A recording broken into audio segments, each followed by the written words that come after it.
Guys, UFC 275 this weekend is stacked. Step into the octagon with DraftKings Sportsbook, the official sports betting partner of UFC. If you are a new customer, you can bet $5 on UFC 275 and get $150 in free bets instantly. No matter who wins or how the fight ends, you win. There's 2 titles on the line. Glover versus Prochazka and the Bullet versus Santos, plus a rematch of the greatest women's fight of all time, Wei Li versus Joanna Champion. Looking for a big payday? Check out DraftKings Sportsbook's newest UFC feature, Same Game Parlays. Combine multiple bets, like which fighter will win, number of knockouts, and more for your shot at an even bigger payout. If Sportsbook is not yet available in your state, check out DraftKings Daily Fantasy, where they will have huge contests for this weekend's fight. Download the DraftKings Sportsbook app right now. Bet $5 on UFC 275 and get $150 in free bets instantly. That's DraftKings Sportsbook, the official sports betting partner of UFC. My official prediction, Glover Teixeira versus Yuri Prochazka. Guys, I'm taking Glover and I'm taking it out of respect. You know what? That's very unprofessional by me. I see guys whose job it is to go out and give an analysis, and I will watch them do the computation in their head where it's whoever they are personally better friends with. And then if they're like friends with both guys, they'll come out and go, this is a really hard one, but I'm slightly leaning toward, which just means I'm really good friend. It's really weird. It's very unprofessional, but I'm going to disclose it for you. I'm going to disclose that I'm doing it out of respect. I mean, we can only discount Glover so many times, but in all fairness, we can only expect Glover to have so many left in the chamber. He's over 40 years old. He was given this opportunity when he was younger and failed to achieve it. I mean, in many ways, we have to look at it and go, hey, he's living the dream. He's in the right place at the right time. He had the right performance, the right competition, and God bless him. But this next one is probably going to be the last one. I get that, but what kind of a breakdown is that? The hell kind of analysis is that? I didn't talk about who's orthodox, who's southpaw. I didn't talk about the jab and slipping inside and getting to the body unless this guy steps outside and counts. I mean, none of them are fair analysis. Look, you got a younger guy in Prochazka that's won 25 of his last 26 fights, or he's 24-1 in his last fight. I mean, it's just something crazy. But he fights a very risky game. Not for nothing, Prochazka has some interesting striking. It comes from different angles, and he generates a ton of power. The other side to Prochazka is if he doesn't get it done in the first 5 minutes, his chances of getting it done at all greatly diminish, and nobody seems to want to talk about that. Anytime you are a striker, you are playing a very dangerous game. We have seen great strikers. We saw one last week, and his name is Rosenstrike. A professional striker get finished in the first round with strikes. It's a very dangerous game. Prochazka cannot take one on the chin from Glover any better than anybody else can just because he's won 24 of his last 25 fights. Ain't got nothing to do with it. His chin's his chin. And you are dealing with some real intangibles when you're dealing with the experience of Glover Teixeira. He is going to manage his energy efficiently. He's going to be around in the 20th minute. He's going to be around in the 23rd minute. That is not something you can put a check in that box for Prochazka based on evidence that you currently have. He may pass all of those tests. I'm just sharing with you, he hasn't yet. He's a really dangerous and awkward striker. Glover's wrestling is not good enough to not have to go out and strike with him. It's just not. Glover he can't change elevation and go and blast a double. He can wear on you a little bit. Now, you start talking about the second and third round, he's going to get a hold of you. It's different. But at first, that speed, that explosiveness, that kind of stuff matters, but that's a two-way street.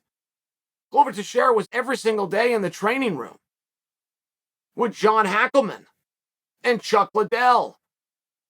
Glover's an excellent striker. I would argue he won the world championship off of his striking. Regardless of what your memory tells you in that position was on the ground, I'll just share for you, Glover could take care of himself. We need Glover. If you're Team Glover, you got to get him out of the first round. But that's just a numbers game. With Prochazka, your chances greatly improve when you take a little spunk out of him. When you get him moving around, when you get a heartbeat going. Prochazka's a great fighter, but I do think more interesting, even than the X's and O's of this fight, I think what's more interesting is the number one contender. The number one contender, had you asked me 24 hours ago, I would have told you is Jan Blachowicz. Now, I would have told you it's Jan because he's ranked number one in the world. He said that he would like the opportunity. During Jan's last fight with Raychik, just prior to the fight, yet during the broadcast, Glover Teixeira tweeted out to the world, "I will defend against whoever wins this fight," which was Jan. Yuri Prochazka came out 48 hours ago and said, "If I beat Glover, I will be defending against Blachowicz."